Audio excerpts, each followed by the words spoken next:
प्रिय विद्यार्थियों, जय हिंद। आप सभी लोगों को वार्षिक परीक्षा की समय सारिणी तो मिल ही गई होगी और उसी के आधार पर आप सभी लोगों ने अपनी अपनी परीक्षा की तैयारियां आरंभ भी कर दी होंगी। लेकिन इतनी सारी तैयारियों के बावजूद भी आप लोग ये सोचते तो होंगे ना कि आखिर हमको परीक्षा में अच्छे अंक कैसे मिले। विशेषकर सामाजिक विज्ञान जैसे विषय जो कि एक सैद्धांतिक विषय है और इसमें चार अलग अलग विषयों का हमको अध्ययन भी करना होता है। जी हाँ, आपकी इसी कठिनाई को दूर करने के लिए हम आज आपको सामाजिक विज्ञान विषय में अच्छे अंक कैसे प्राप्त करें, इसके लिए कुछ टिप्स, कुछ सुझाव और कुछ रणनीतियाँ बताते हैं। क्या कभी आप लोगों ने ये सोचा है कि आप लोग ऐतिहासिक फिल्में या टीवी सीरियल्स ये सभी जब देखते हैं तो बिल्कुल बोर नहीं होते और सब कुछ हमको समझ में भी आता है, जबकि इतिहास की किताब हो या नागरिक शास्त्र की किताब हो, जब हम इनको पढ़ते हैं तो बहुत जल्दी बोर हो जाते हैं, हमको ऊब होने लगती है। आखिर ऐसा होता क्यों है? इस प्रश्न का जवाब है रुचि में कमी अथवा अध्ययन के अप्रभावी तरीके। आइए हम अध्ययन के प्रभावी तरीके, सुझाव और टिप्स को जानते और समझते हैं। और इन सारी चीज़ों का जब आप बहुत अच्छे से पालन करने लगेंगे तो निश्चित रूप से आप लोग परीक्षा में बहुत अच्छे अंकों से उत्तीर्ण होंगे। तो चलिए हम देखते और समझते हैं कि आखिर सामाजिक विज्ञान विषय में बहुत अच्छे अंक हम कैसे प्राप्त कर सकते हैं। चलिए, सामाजिक विज्ञान उन विषयों में से एक है जिनको हम सैद्धांतिक विषय कहते हैं और इन सभी को सीखने के लिए समय की आवश्यकता होती है।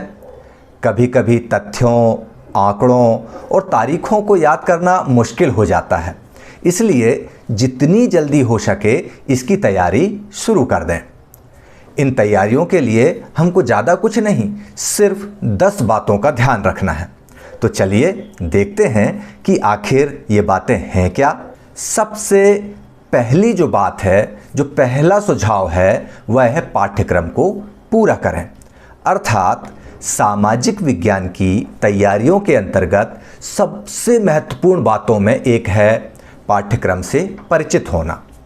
उसके बाद तैयारी की प्रक्रिया को शुरू करना।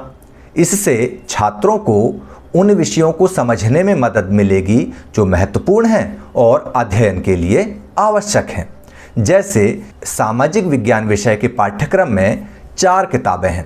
इन चारों किताबों इतिहास, भूगोल, राजनीति शास्त्र और अर्थशास्त्र को मिलाकर के कुल 22 अध्याय आपको पढ़ने हैं, जिनमें से कुल 21 अध्यायों से आपसे प्रश्न पूछे जाएंगे और भूगोल की किताब से 7 अध्याय, बाकी इतिहास, राजनीति विज्ञान और अर्थशास्त्र से 5-5 अध्याय दिए गए हैं। आपको इन सारे अध्यायों के नाम पता होना चाहिए और साथ ही साथ इनके अंदर कंटेंट क्या है, उनकी हेडिंग्स आपको पता होना चाहिए। छात्र पाठ्यक्रम की जानकारी पाठ्य पुस्तकों से प्राप्त कर सकते हैं और हाँ, हटाए गए टॉपिक्स की जानकारी आपके लिए बहुत महत्वपूर्ण है। इसके लिए आप अपने शिक्षक से भी मदद ले सकते हैं।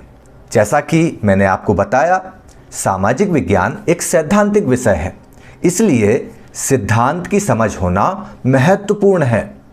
परीक्षा की तैयारी शुरू करने से पहले इन अध्यायों को आप भली भांति पढ़ लें और समझ लें। आपको इसके लिए अध्यायों को बहुत विस्तार से जानने की आवश्यकता नहीं है, लेकिन सभी अध्यायों का संक्षिप्त ज्ञान आपको होना ही चाहिए। और ये कैसे होगा? सबसे अच्छा तरीका, अध्याय का नाम लिखें और उसके अंतर्गत कौन कौन से कंटेंट हैं उनको नोट्स कर लें। कम किया गया पाठ्यक्रम, जैसा कि आप लोग देख पा रहे हैं, सत्र 2022 और 23 की जो बोर्ड परीक्षा होना है कक्षा 10 की, उसमें जो हटाया गया पाठ्यक्रम है वह इस प्रकार है जो आप देख पा रहे हैं। दूसरा और सबसे महत्वपूर्ण जो सुझाव है, जो तरीका है, वह है परीक्षा का पैटर्न अर्थात ब्लूप्रिंट। छात्र अक्सर ये पूछते हैं कि सामाजिक विज्ञान की परीक्षा में प्रश्न पत्र कैसे आएंगे। तो आपको बता दें कि किसी भी विषय के परीक्षा पैटर्न की जानकारी यदि आपको पता करना है तो उसके लिए सबसे महत्वपूर्ण होता है उसका ब्लूप्रिंट। अर्थात ब्लूप्रिंट में प्रश्नों के अंकन के साथ पूछे जाने वाले प्रश्नों के प्रकार का भी पूरा विवरण होता है। ब्लूप्रिंट से पाठ्यक्रम को समझने में बहुत मदद मिलती है। ये देखिए, इस तरह से आपका ब्लूप्रिंट होता है, जैसे कि भूगोल, इतिहास, राजनीति विज्ञान, अर्थशास्त्र, ये सारे विषयों से अलग अलग अध्यायों से 1, 2, 3 और 4 अंक के कितने कितने प्रश्न पूछे जाना है, ये पूरी जानकारी आपको ब्लूप्रिंट से मिल जाती है। इसके बाद तीसरा बिंदु है NCERT द्वारा निर्धारित पुस्तकों का प्रयोग करें, जो कि मध्य प्रदेश राज्य शिक्षा केंद्र भोपाल के द्वारा प्रकाशित की गई हैं। इसमें आप देखते हैं कि बाजार में बहुत सारी संदर्भ पुस्तकें, रेफरेंस बुक्स अवेलेबल हैं, जो परीक्षा की तैयारियों के लिए उपयोगी भी होती हैं। लेकिन क्या आपको पता है कि ये सारी किताबें NCERT की उन किताबों से जिनको मध्य प्रदेश राज्य शिक्षा केंद्र भोपाल द्वारा प्रकाशित किया गया है, उसके आधार पर ही तैयार किया गया होता है। और आपको ये भी पता है कि ये सारी किताबें आपके विद्यालय द्वारा आपको निःशुल्क उपलब्ध कराई गई हैं। जैसे पहली किताब इतिहास की है, भारत और समकालीन विश्व द्वितीय, दूसरी भूगोल की समकालीन भारत भाग 2, लोकतांत्रिक राजनीति भाग 2 राजनीति विज्ञान की किताब है, और आर्थिक विकास को समझना अर्थशास्त्र की किताब है।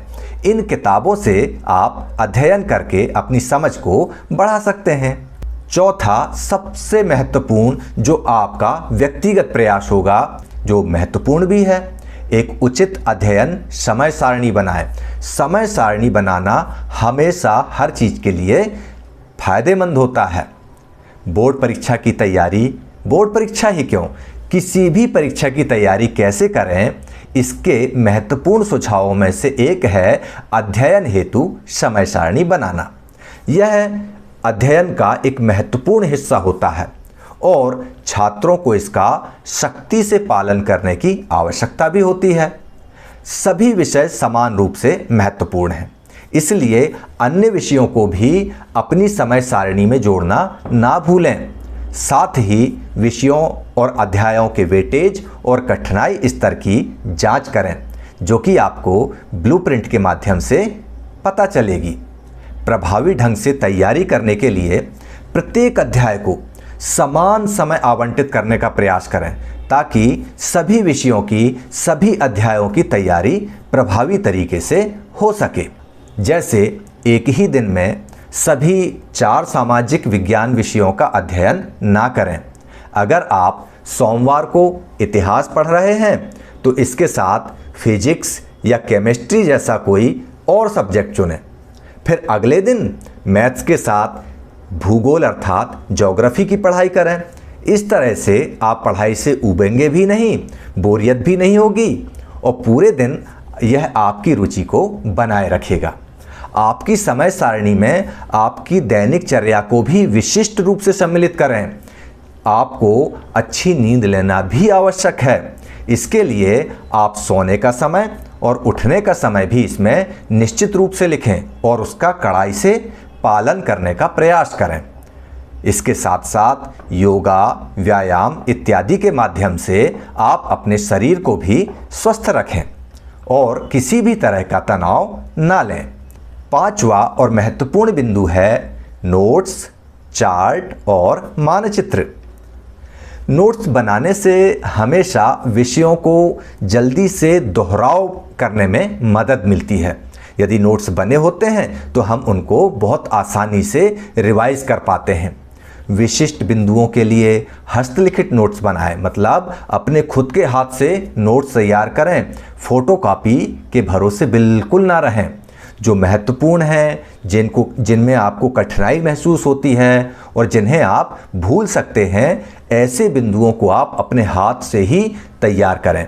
साथ ही महत्वपूर्ण घटनाओं, तिथियों और अन्य महत्वपूर्ण तथ्यों का चार्ट बना लें। अध्ययन के साथ आप अपने मानचित्र को जरूर शामिल करें। पिछले 5 या 10 वर्षों में मानचित्र पर आधारित जितने भी प्रश्न आए हैं उनकी तैयारी करें, क्योंकि ये बहुत आसान होते हैं और साथ ही स्कोरिंग भी। अच्छा हाँ, एक बार जब आप नोट्स बना लें तो सभी महत्वपूर्ण घटनाओं, तिथियों, वर्षों, देशों और व्यक्तित्वों के नाम इत्यादि को हाईलाइट करना ना भूलें और केवल इन हाईलाइट किए गए नामों के लिए एक शीट तैयार करें और उस शीट को उस जगह पर चिपका दें जहां पर आप पढ़ाई करते हैं। जब भी आपको ज़रूरत होगी आप उसको देखकर उसका रेफरेंस ले सकते हैं। और चलते फिरते अध्याय को जल्दी से देखने का यह एक बड़ा अद्भुत तरीका होता है। इससे आपको वस्तुनिष्ठ प्रकार के प्रश्नों की तैयारी करने में भी मदद मिलेगी। छठवां बिंदु है प्रश्न बैंक, पिछले वर्षों के प्रश्न पत्र और नमूना प्रश्न पत्र। छात्रों को परीक्षा की तैयारी के लिए सैंपल पेपर जरूर देखना चाहिए। सैंपल पेपर्स आपके सबसे अच्छे दोस्त साबित हो सकते हैं। इससे कई तरह के प्रश्नों को हल करने में मदद मिलती है और छात्रों के तैयारी स्तर को भी इससे समझने में सहायता मिलती है। इसके साथ ही पिछले वर्षों में पूछे गए प्रश्न पत्रों को जरूर हल करें। और हाँ, आपकी शैक्षणिक सहायता के लिए लोक शिक्षण संचालनालय द्वारा एक प्रश्न बैंक भी तैयार कराई गई है, जिसका आपको उपयोग करना चाहिए।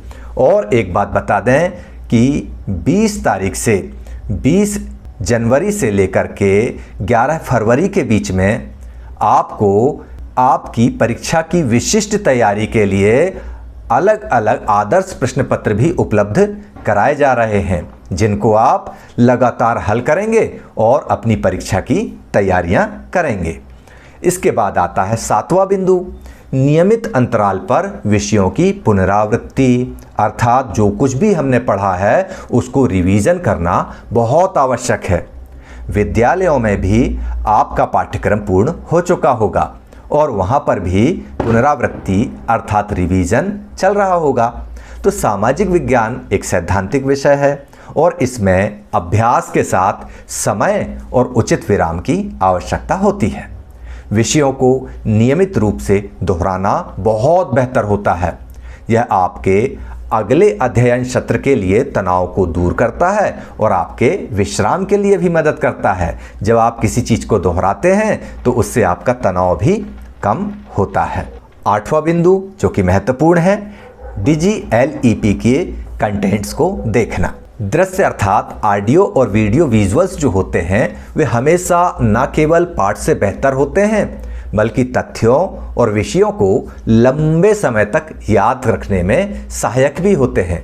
जैसा कि सबसे शुरू में मैंने आपको बताया कि जब हम किसी मूवी को देखते हैं तो वह हमको बहुत अच्छे से समझ में आती है और हम बोर भी नहीं होते। तो इसके लिए विषय से संबंधित वीडियो देखने का प्रयास करें। और ये आपको पता है ना कि संबंधित सभी वीडियो शिक्षा विभाग के YouTube चैनल पर उपलब्ध हैं, जिनका आप भरपूर लाभ उठा सकते हैं। 9वां बिंदु जो है वह है विशेषज्ञों अथवा शिक्षकों की मदद लेना।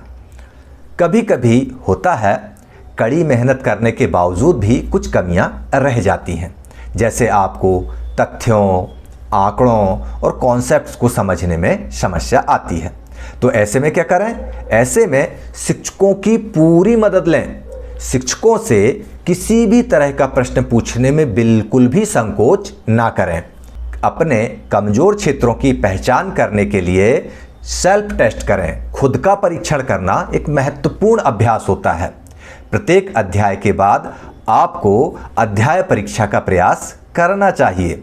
यह आपको इस बात की जानकारी देगा कि आपकी तैयारी उस विशिष्ट अध्याय में कितनी अच्छी है। और अंतिम और सबसे महत्वपूर्ण बिंदु है भटकाव से दूर रहें। सोशल मीडिया, मूवी, मोबाइल आदि जैसी कई चीज़ें हैं जो छात्रों को विचलित करती हैं, उनके ध्यान को भटकाती हैं। तो पाठ्यक्रम को समय पर पूरा करने के लिए इस भटकाव से पूरी तरीके से दूर रहने का प्रयास करें। परीक्षा की तैयारी के लिए ये सभी टिप्स, ये सारे सुझाव परीक्षा में उच्चतम अंक प्राप्त करने में आपकी बहुत मदद करने वाले हैं। और हाँ, इसके अलावा इन तैयारियों के बाद जब आप परीक्षा कक्ष में जाएं तो किन बातों का ध्यान रखना आवश्यक है, चलिए उनको भी हम समझ लेते हैं। परीक्षा कक्ष में निर्धारित समय से पूर्व प्रवेश कर लें। साथ ही साथ जो भी उपयोगी सामग्री है जैसे प्रवेश पत्र, पेन, पेंसिल इत्यादि अपने साथ रख लें, किसी से मांगने की आवश्यकता ना पड़े। वर्जित सामग्री किसी भी तरह अपने साथ बिल्कुल ना ले जाएं, इस बात का विशेष ध्यान रखें, अन्यथा आप परेशानी में पड़ सकते हैं। प्रश्नों का उत्तर देते समय आपको जो उत्तर पुस्तिका मिलती है उसमें यथास्थान, रोल नंबर इत्यादि शुद्ध और साफ राइटिंग में लिखें। साथ ही साथ उत्तर पुस्तिका के जिस पृष्ठ पर आप रोल नंबर अंकित करते हैं उसके जस्ट पीछे वाले पृष्ठ से उत्तर लिखना शुरू ना करें, उसको छोड़कर एक नए पेज से आप अपना उत्तर लिखना प्रारंभ करें। जो प्रश्न आसान हो पहले उनको हल करें, हल करते समय मार्जिन छोड़कर लिखें और जब एक प्रश्न का उत्तर पूर्ण हो जाए तो अगले प्रश्न का उत्तर लिखने के लिए कुछ लाइन छोड़ दें ताकि दो प्रश्नों के बीच अंतराल स्पष्ट दिखाई दे। मानचित्र का अंकन करते समय स्पष्टता रखें। प्रश्नों का उत्तर देते समय तारीखों, अधिनियमों जैसे महत्वपूर्ण तथ्यों को शामिल करने और स्पष्ट करने का प्रयास जरूर करें। बिना प्रयास वाले मतलब ऐसे प्रश्न जो बहुत आसान हों उनको हल करने के बाद उनकी दोबारा जांच जरूर करें, क्योंकि हम अक्सर वहीं गलती करते हैं जहां हमको चीज़ें आसान लगती हैं। इसके लिए अंतिम 15 मिनट आप रिवीजन के लिए रिजर्व जरूर रखें। बेहतर स्पष्टता के लिए संकेतों में उत्तर लिखें, जैसे 4 अंकों के प्रश्नों को हल करते समय बिंदुओं को लिखें और उनका विस्तार करें। यदि आवश्यक हो तो अपने उत्तरों की व्याख्या करने के लिए तारीखों या रेखा चित्रों का एक प्रवाह चार्ट अर्थात फ्लो चार्ट जरूर बनाएं। इस प्रकार बताए गए सुझावों और पढ़ने के तरीकों का आप पालन करके अपनी वार्षिक परीक्षा में न केवल बहुत अच्छे अंक हासिल कर सकते हैं बल्कि राज्य स्तरीय मेरिट सूची में भी आप अपना नाम ला सकते हैं। आप सफल हों, इन्हीं शुभकामनाओं के साथ जय हिंद।